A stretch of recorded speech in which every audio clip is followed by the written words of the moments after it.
অলসতা ছেড়ে কাজে নামলে সেই দিনটা সকাল থেকে রাত অবধি কতটা সুন্দর হতে পারে আজকের ব্লগটা না দেখলে তোমরা কিন্তু বিশ্বাসই করতে পারবে না। তো কালকে তোমরা দেখেছিলে সারা দিন কিন্তু আমার আলসেমি করেই কেটেছে। তো কালকে আমি একটুও কাজ কিন্তু আস্তে সুস্তে ধীরে সুস্তে করেছি, কোনটা করছি না করে তবেই কিন্তু কমপ্লিট করেছি। তো এরকমভাবেই কালকের দিনটা কেটেছে। তো আজকে আমি ঠিক করেছি যে আজকে কিন্তু আমি কোনো কাজে একদম আলসেমি করব না।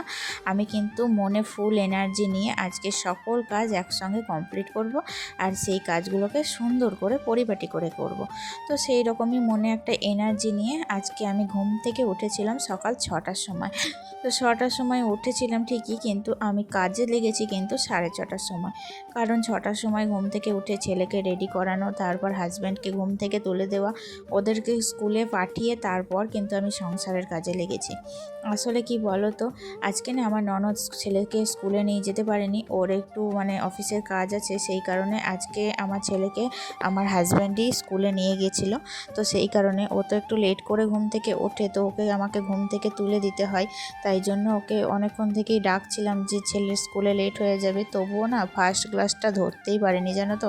তো আমি যখন বাড়ি এলো তখন জিজ্ঞাসা করলাম, তো বলছিল যে ফার্স্ট ক্লাসটা শুরু হয়ে গিয়েছিল। তো যাই হোক, কালকে তো স্কুল ছুটি আছে, আজকে কিন্তু এরকমটা করে কাটিয়ে দিল। এখন স্কুল থেকে কিন্তু বাড়ি আসেনি ওরা। তো যাই হোক, আমি এদিকে কিন্তু সকালবেলায় কাজ শুরু করে দিয়েছি। দেখো কয়েকটি ছোলা ভিজানো ছিল, তো সেগুলোই কিন্তু প্রেসার কুকারে সিটি মেরে এখন আমি এগুলোকে তেলের মধ্যে ভেজে নিচ্ছি। আর এটাকে কড়াইয়ে দিয়েছিলাম যখন, তখন না কড়াইটা একটু পড়ে যাচ্ছিলো, তাই ওটা প্রথমে ঠিক করে তারপর ভেজে এদিকে কিন্তু ভাতটাও আমি চাপিয়ে দিয়েছি। সকাল সকাল রান্নার কাজ হাত লাগিয়ে দিয়েছি, বুঝতে পারছো কতটা এনার্জি নিয়ে আজকে কাজ শুরু করে দিয়েছি। আসলে ছেলে আস্তে আস্তে আমার কিন্তু অনেকগুলো কাজ আজকে কমপ্লিট হয়ে গিয়েছিল। এদিকে ভাতটা চড়িয়ে দিলাম, ওদিকে দেখো আর একটা ওখানে কিন্তু জল খাবারটা করে নিচ্ছি। আমরা তো সকালবেলায় মুড়ি খাই, তো মুড়ি খাবারের জন্য একটু তরকারি, হয়তো কোনো দিন আলু চচ্চড়ি করি, কিংবা কোনো দিন ঘুগনি, কিংবা কোনো দিন ভাজাভুজি, এইরকমটাই কিন্তু আমরা সকালের দিকটা করে থাকি। আজকে দেখুন ছোলা ঘুগনি করেছি, তো এটা কিন্তু খেতে বেশ ভালো লাগে। আলুগুলো একটু গলে গিয়েছিল, তাছাড়া কিন্তু বেশ ভালোই লাগছিল। তো যাই হোক, এদিকে শাকটা বাছা কমপ্লিট হয়ে গিয়েছিল, তো শাকটা না আজকে প্রেসার কুকারে দিচ্ছি। কিন্তু একটা অসুবিধা আছে, আজকে না শাকে না আমি খাবার সোডা দিতে পারলাম না, কারণ আমার খাবার সোডাটা ফুরিয়ে গিয়েছিল। তো সেই কারণে জানি না এখন শাকটা কেমন হবে, তবুও ভালো তেমন একটা হবে বলে আমার মনে হচ্ছে না। যাই হোক, চেষ্টা করেছিলাম বিনা সোডাতে রান্না করার। তো যাই হোক, দেখো শাক রান্নাও কমপ্লিট হয়ে গিয়েছিল, আর তার সাথে রান্না করেছিলাম আজকে একটু ঢেঁড়স সর্ষে। তো এটা খেতে কিন্তু বেশ ভালো লাগে। তো যাই হোক, রান্নাবান্না কমপ্লিট করে চলে এসেছি একেবারে ওপরে, বুঝতেই পারছো। এতক্ষণে কিন্তু ছেলেও চলে এসেছিলো, তারপর ওকে মাঝখানে ব্রেক নিয়ে কি বলবো, ওকে খাওয়ানো দাওয়ানো, তারপরে ওকে ড্রেস ছাড়িয়ে দেওয়া, ওকে শান্ত করে বসিয়ে তারপর কিন্তু সংসারের অন্যান্য কাজে এসেছি, বুঝতেই পারছো। আমি যদি ওকে অশান্ত করে রেখে আসি তাহলে কিন্তু সংসারের কাজ আর আমার পরিপাটি করে করা কমপ্লিট হবে না। আজকে না পুরো বিছানার বেড কভারগুলো চেঞ্জ করে দেবো, একটু নতুন নতুন বেড কভার পাতবো। এমনিতেও দেখবে বেড কভার কিন্তু সুতির হলে বিছানার মধ্যে কেঁপে বসে থাকে, দেখতে ভালো লাগে।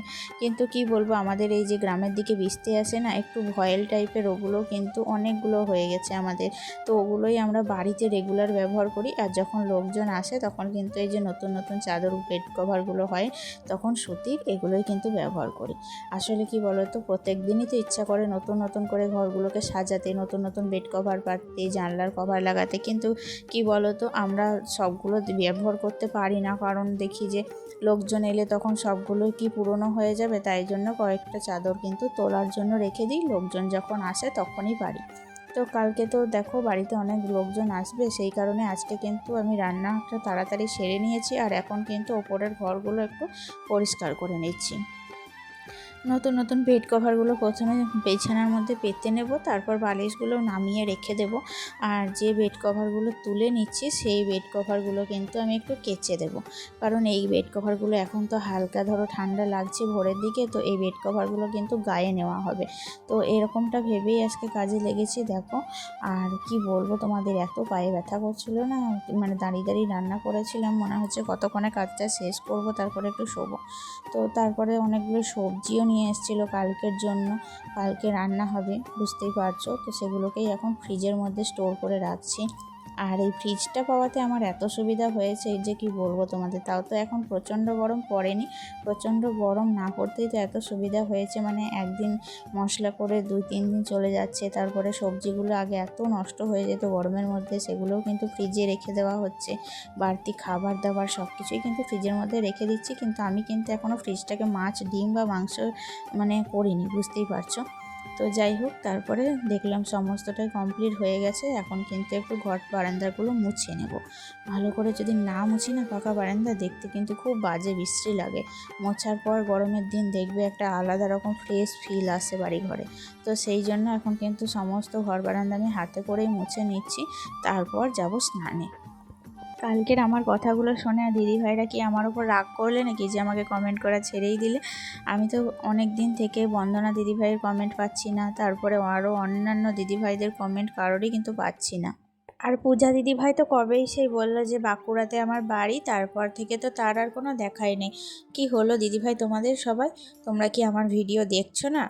তো প্লিজ আমাকে কমেন্ট করো, কারণ তোমরা কমেন্ট না করলে না আমার একটুও ভালো লাগে না, জানো তো, কাজ করতে।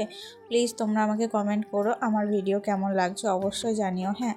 তো যাই হোক বন্ধুরা, দেখো এখন কিন্তু আমি ঘরগুলো মুছে নিচ্ছি। আমি কিন্তু এমনি প্লেন জল দিয়ে আজকে ঘরগুলো মুছে নিচ্ছি। আমরা প্রত্যেকেই চাই কম বেশি আমাদের বাড়িঘরকে পরিষ্কার পরিচ্ছন্ন সব সময় করে রাখতে। তো হঠাৎ করে বাড়িতে যদি একটা লোক এসে যেন আমার বাড়ি অপরিষ্কার অপরিচ্ছন্ন যেন দেখতেই না পায়। তো আমার বাড়ি বলে নয়, প্রত্যেকটা বাড়িতেই কম বেশি সাধারণত সবারই কাজ থাকে, আর সেই কাজগুলো তো করতেই হবে। তো সেই কাজগুলোর ফাঁকে ফাঁকেও আমাদের ঘর বাড়িগুলোকেও কিন্তু নিট এবং ক্লিন রাখতে হবে। এটা কিন্তু আমাদের একটু কিছু সহজ অভ্যাস আছে কিছু কিছু, তো সেগুলোকেই যদি আমরা প্রত্যেকে এগুলো মেনে চলি, তাহলেই কিন্তু দেখবে আমাদের বাড়িঘর সবসময় ঝকঝকে এবং তকতকে হয়ে থাকবে। তো দেখো বন্ধুরা, আমি তো দেখো সকাল সকাল রান্না বান্না কমপ্লিট করে নিয়েছি। আর দুপুর টাইমটাই আমি বেছে নিই আমার ঘর বাড়ি একটু ডাস্টিং করার, একটু মোছামুছি, জায়গার মতো জিনিসগুলো গুছিয়ে রাখা। এই সমস্ত কাজ আমি কোন টাইমটায় করি বলো তো? দুপুর টাইমটায়। কারণ আমার কিন্তু এই টাইমটায় নিরিবিলিতে কাজ করতে ভীষণ ভালো লাগে। আসলে আমি সকাল টাইমে যদি এই সমস্ত কাজগুলো করি, তাহলে সকালবেলায় এবার সবাই খাওয়ার জন্য মানে ডাকাডাকি করবে, ছেলে এদিকে খাওয়ার জন্য কাঁদাকাঁদি করবে, তারপরে ছেলেকে স্কুলে পাঠানো। তো ওই সমস্ত করতে গিয়ে কিন্তু এই কাজটা আমি ধরো যদি করি, মাঝপথে আমাকে ছেড়ে চলে যেতে হবে, তখন এই কাজটা কিন্তু পরিষ্কার এবং পরিপূর্ণভাবে হবে না। তো সেই কারণে আমি আগে নিচের সমস্ত কাজ, রান্নার, খাওয়া দাওয়া সমস্তটা গুছিয়ে একেবারে রান্নাঘর পরিষ্কার করে তারপর একবারে সমস্ত পিছুটান শেষ করে আমি কিন্তু এই পরিষ্কার পরিচ্ছন্ন কাজগুলো মানে আলাদাভাবে নিশ্চিন্তে করতে খুবই ভালো লাগে আর কি। তো যাই হোক বন্ধুরা, দেখো আমি চলে এসেছি বিকেলবেলায়, আর আজকে রোদের তাপমাত্রা কিন্তু ভীষণ ছিল জানো। তো সমস্ত জামা কাপড় আমি তো দেরি হলেও কাচলে কিন্তু সমস্তটা শুকিয়ে গিয়েছিল। তো সব শুকনো জামা কাপড় বুঝতেই পারছো, এখন কিন্তু এগুলোকে আমি আর ভাঁজ করব না, নিয়ে গিয়ে দোতলার ওপরে রেখে দেব। কারণ এখন আমার কিন্তু আর জামা কাপড় ভাঁজ করতে একটুও ভালো লাগছিল না, কারণ এখন আমার ছাদের ওপরে অনেকগুলো কাজ আছে, তো সেইগুলোই এখন কিন্তু কমপ্লিট করব। আর আমি কিন্তু এই সময় টিউশনি থেকেও চলে এসেছিলাম। তো এসে আমরা দেখলাম অনেকখানি বেলা আছে এখনও, দেখতেই পাচ্ছ মানে চারপাশে কিন্তু এখনও সূর্য মামা ছিল। তো এই মাত্রই মনে হচ্ছে অস্ত গেল। তো আমি কিন্তু দেখো ছাদটাকে ভালো করে ঝাড়ু দিয়ে নিচ্ছি। আসলে এই ছাদের উপরে না বড় ঝাড়ুটা ছিল, তো বড় ঝাড়ুটা এখন নিচে নামিয়ে নিয়ে গিয়েছি।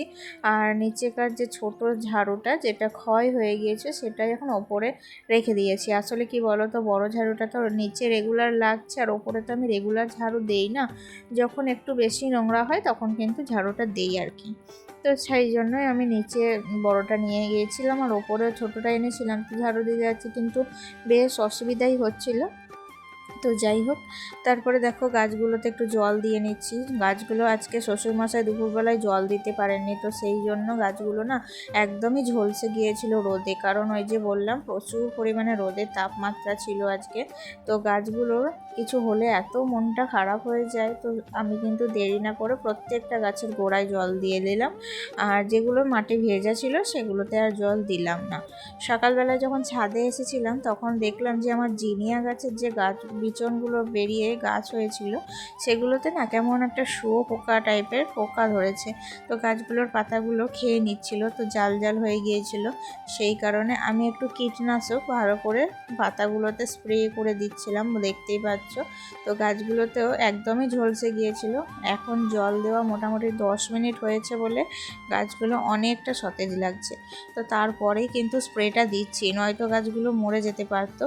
জানি না স্প্রেটা দিলে কাজ হবে কি না, কিন্তু আমি দেখলাম যে স্প্রেটা দেওয়ার পরেই কিন্তু পোকাগুলো কোথাও যে ছিল তারপরেই কিন্তু বেরিয়ে আসছে আস্তে আস্তে। তো একদম পাতাগুলো দেখো কেমন করে একবারে জাল জাল করে দিয়েছিল, দেখতে কিন্তু বাজে লাগছিল। তো যাই হোক, তারপরে হাতে করেও কিছু পোকা মেরে দিলাম। তো যাই হোক বন্ধুরা, তাহলে চলো আজকের মতো ভিডিওটি শেষ করছি এখানেই। দেখতে পাচ্ছ এই যে পোকাগুলো কেমন করে মানে পাতাগুলোকে খেয়ে নিচ্ছে। তো আর ভিডিওটি বড় করছি না বন্ধুরা, কারণ একদম সন্ধে লেগে গিয়েছিল। তারপরে নিচে গিয়ে আর কি করব বলো, কালকের জন্য প্রস্তুতি নেব। চলো তাহলে আজকের মতো ভিডিওটি এখানেই শেষ করছি। আবার দেখা হচ্ছে নেক্সট ব্লগে। তোমরা ভালো থেকো, সুস্থ থেকো। আজকের ব্লগটা কেমন লাগলো তোমাদের অবশ্যই আমাকে লাইক, কমেন্ট এবং শেয়ার করে জানিও, কারণ তোমাদের এই যে মানে এক্সাইটমেন্ট, সেটাতেই আমি জানতে পারবো আজকের ব্লগটা তোমাদের কেমন লাগলো। টাটা।